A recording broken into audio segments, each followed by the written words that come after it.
Hey folks, this is Tim, aka Turbo BB. In this mini video, I'll be covering the TN30, again in simulated camping usage. So with that said, let me get the headlamp shut off. Grab the TN30. It's double check to make sure it's on its low setting. Pop it on, and voila. So in spite of the 3x 3x XMLs, it's got a reasonably tight beam, although it does have a fairly good flood and spill here that unfortunately, like I said, the camera just can't capture.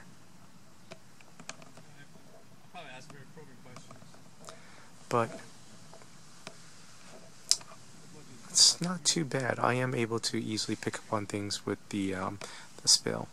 Alright, so with that said, let's go ahead and get this on the trigger.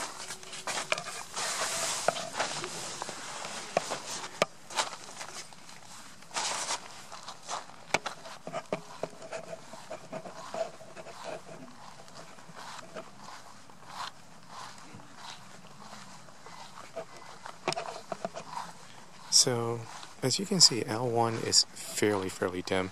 It's actually okay for my dark adapted eyes.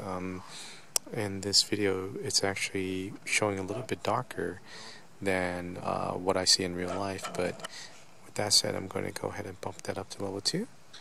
Show you the path again. It's level 3. Oh, it's good that I actually bumped it up because I actually saw a raccoon over there. Be careful of rabbit critters. Alright, so with that said, I'm going to bump it back down to level 2. Maybe give another warning shot to that raccoon over there.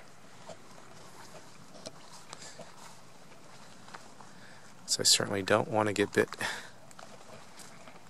Alright. So double check to make sure he's not there.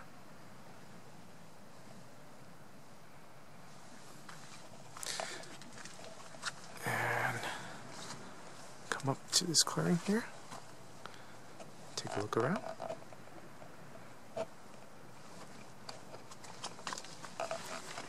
Okay, good. So this was that clearing before, and again on level 1, it's decent enough to navigate with. You know, for dark adapted eyes, it's actually quite good. So, but it's just unfortunately the camera's doing a very poor job of picking this up. So with level 2, again, the camera's not really picking up the spill of the beam. I mean, you can see some of it down here, but I don't really quite see that dramatic a transition between the hotspot and the outer ring there. It's I guess you could say it's fairly exaggerated, actually. Right, but anyway, let's get back out to that tree at 40 feet. Okay, and bump it up to level 3, level 4, level 5, and level 6. Now you saw that little dimming step down. That's because the TN30 does have a soft start. And as you can see, just tremendous output here. Okay, that's the treetops up there around 100 feet away. This entire clearing, just overpowering the sensor on the camera at ISO 6400. So with that said, I'm going to go ahead and bump it down to a reasonable level. Given level 1 is fairly hard to see on the video, I'm actually going to keep it at level 2 instead. Okay, but again, for all intents and purposes, level 1, you know, reasonably good for navigating around, although I wouldn't complain about having level 2.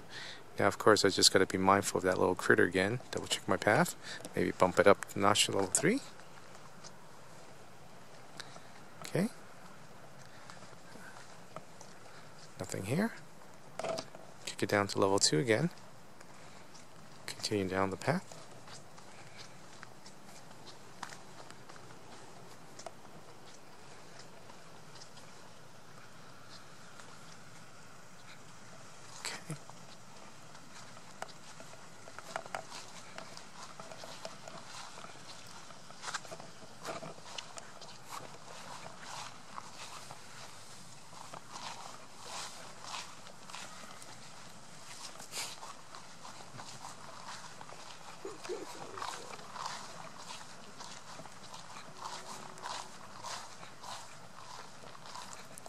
Okay, now back at the tent.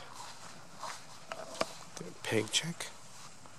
Again, perfectly reasonable for use, although given the bulky nature of this light, it would require pretty much that you lay it down flat. So with that said, this is how that would look like. And of course, given the grass conditions, you would probably have to prop it up a little bit. So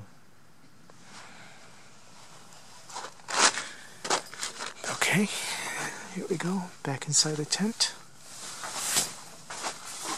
One last pass around.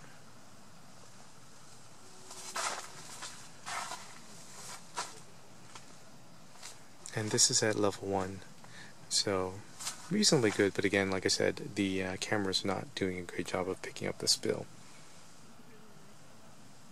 Okay, so that concludes this